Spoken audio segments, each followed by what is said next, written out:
প্রচুর বন্ধুদের রিকোয়েস্ট, অনুরোধ এবং অনেক আলোচনার পর আমি এই সাবজেক্টগুলো অর্থাৎ অ্যাস্ট্রোলজি, অ্যাস্ট্রোনমি এবং তন্ত্র মন্ত্র এগুলো নিয়ে আলোচনা করতে আসছি।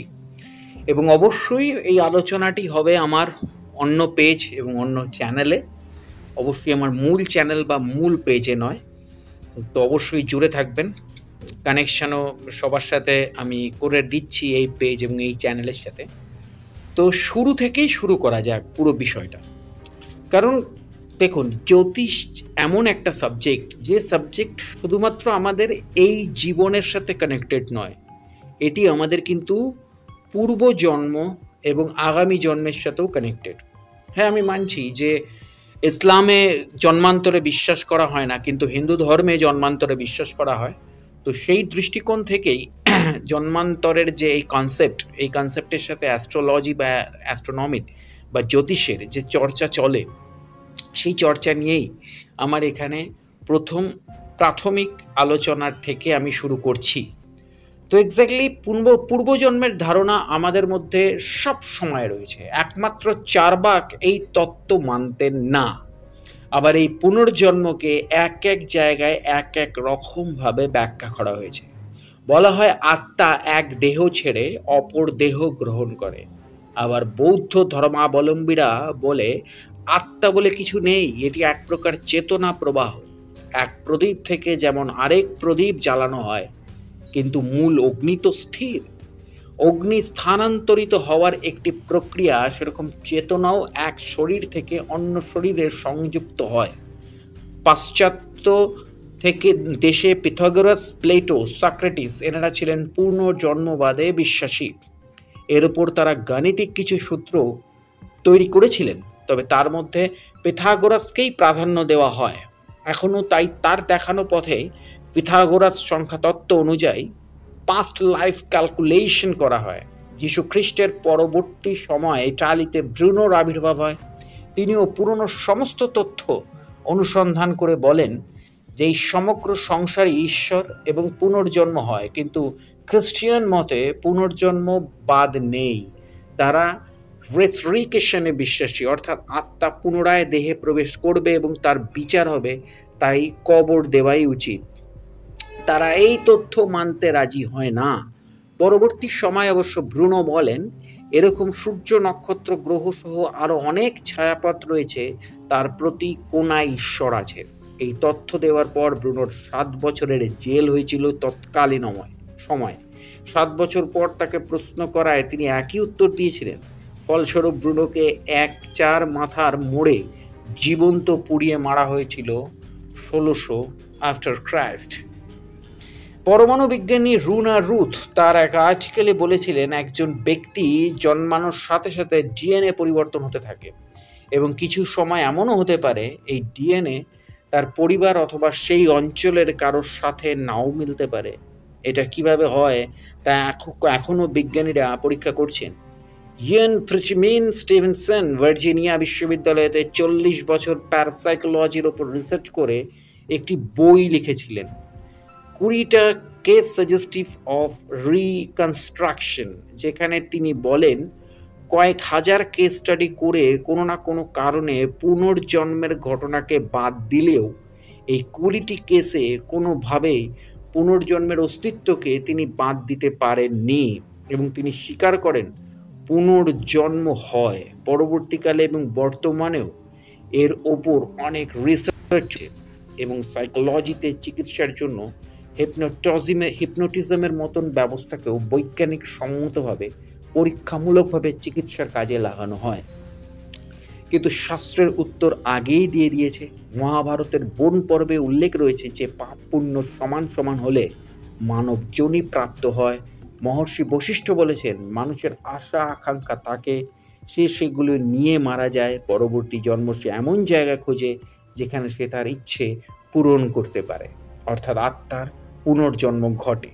আরও কিছু রেফারেন্স দেখা যাক। গীতার 2য় অধ্যায়ের 22 নম্বর শ্লোক বলছে মানুষ যেমন জীর্ণ বস্ত্র পরিত্যাগ করে নতুন বস্ত্র পরিধান করে, আত্মাও সেই রূপ জীর্ণ শরীর ত্যাগ করে নতুন দেহ ধারণ করে।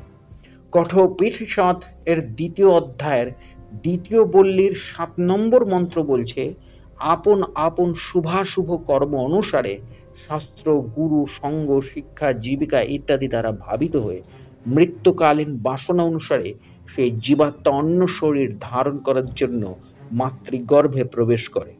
এদের মধ্যে যার পাপ পুণ্য সমান হয় তারা মানুষের, আর যাদের পুণ্য কম ও পাপ বেশি তারা পশু, পাখি তথা নিম্ন শ্রেণীর শরীর ধারণ করে জন্ম নেয়। আর কতক জীবাত্মা যাদের পাপ অত্যধিক তারা স্থাবরত্ব লাভ করে, অর্থাৎ বৃক্ষ, লতা, ঘাস, পাহাড়, পর্বত ইত্যাদি জড় শরীর লাভ করে। শুক্ল যজুর্বেদের 4র্থ অধ্যায়ের 15 নম্বর মন্ত্রে পরমপিতা পরমেশ্বরের কাছে প্রার্থনা জানানো হচ্ছে, হে ভগবান, পরবর্তী জন্মে তোমার কৃপায় আমার বিশুদ্ধ মন আমাতে ফিরে আসুক, আমার সৎ কর্মশীল জীবন, শক্তি, চৈতন্য আবার আমাতে ফিরে আসুক, আমার চক্ষু কর্ণ তোমার সম্বন্ধে যুক্ত হয়ে আবারও আমাতে ফিরে আসুক। অতএব আত্মা অবিনশ্বর এবং তার কর্ম অনুসারে সে পরবর্তী জন্ম লাভ করে। এখন প্রশ্ন হলো, তাহলে মৃত্যুর পর কি হয়? এই যে এত হিসেব, স্বর্গ নরক, সেগুলো কই? শ্রীকৃষ্ণ অর্জুনকে বলেছিলেন মহাভারতে কুরুক্ষেত্র যুদ্ধ প্রাঙ্গণে দাঁড়িয়ে যে, হে পার্থ, এমন কোনো সময় ছিল না যখন আমি তুমি ছিলাম না, এমন কোনো সময় থাকবে না যখন আমি তুমি থাকবো না। আত্মা অবিনশ্বর। তো এক্স্যাক্টলি বাস্তবে আছে, আবার নেইও। বিষয়টা গুলিয়ে গেল। আমার আগেরগুলো একটু ভালোভাবে পড়ে নিন বা দেখে নিন, একটু সহজভাবে সেটাকে আরও ক্লারিফাই করার আমি একটু চেষ্টা করে দিচ্ছি। বেদ অনুসারে আমরা যদি আনন্দে থাকি তাহলে তাই স্বর্গ, আর দুঃখে থাকলে তাই হচ্ছে নরক। ভালো খারাপ যা রয়েছে এই মর্তেই রয়েছে। হতে পারে সেটা অন্য কোনো ডাইমেনশনে, কিন্তু আত্মাকে যদি কিছু ভোগ করতে হয় তার জন্য তার দেহের প্রয়োজন। কর্ম অনুসারে সে তার যোনি ধারণ করে ও কর্মফল ভোগ করে। অর্থাৎ আত্মা দেহ ত্যাগ করল, কর্ম সংস্কার অনুসারে পরবর্তী জন্ম যোনি লাভ করে। এই জন্যই সবাইকে বলা হয় যে আত্মাকে যে সংস্কার দেবেন, পরবর্তী জন্মে আত্মা সেই রূপ স্থানে নির্বাচন করবে।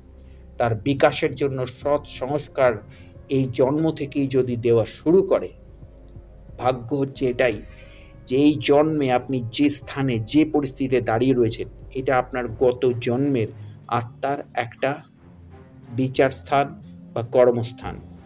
যদি আপনি এই জন্মে আপনার আত্মায় সন্তুষ্ট, তাহলে সেটাকে আরও এনরিচ করুন, সেটাকে আরও বাড়ান, বাড়িয়ে পরের জন্মের জন্য আপনার পথটা সুগম করে রাখুন। আর যদি আপনি এই জন্মে এই সময়ে দাঁড়িয়ে খুব ক্রিটিক্যাল জায়গায় দাঁড়িয়ে রয়েছেন, তাহলে সেখান থেকেও আপনার আত্মাকে আপনি এনরিচ করুন বা আপনার আত্মার আদর্শবোধ বা শিক্ষাকে বাড়াতে থাকুন। তাহলে পরের জন্ম আপনার আরও সুগঠিত, সুসংবদ্ধ এবং সঠিক হবে। তাহলে কর্ম সংস্কার অনুসারে পরবর্তী জন্ম যোনি লাভ করে। তো এক্স্যাক্টলি সৎ সংস্কার দিলে সেরকম স্থানই নির্বাচন করবে আত্মা। এমন স্থান ও নির্বাচন করবে যেখানে কলিযুগের প্রভাব কম। আবার অসৎ সংস্কার পেলে সে পরবর্তী জন্ম সেরকমই অসৎ স্থান নির্বাচন করবে। অনেকটা আত্মা না একটা সন্তানের মতো।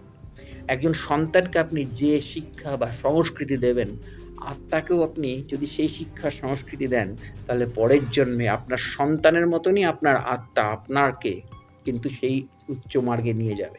তো এই কথাটার মধ্যে একটা বিরাট উচ্চমার্গীয় ব্যাপার রয়েছে। তো এক্স্যাক্টলি বাদ বাকি সমস্ত বিষয়গুলো নিয়ে আমি পরের এপিসোডে আসছি। জুড়ে থাকুন আমার চ্যানেল এবং পেজের সাথে, কন্টিনিউয়াসলি চলতে থাকবে। শুরু করলাম আমি এই সাবজেক্টটা, জুড়ে থাকুন। দেখা হচ্ছে পরের ভিডিওতে। নমস্কার।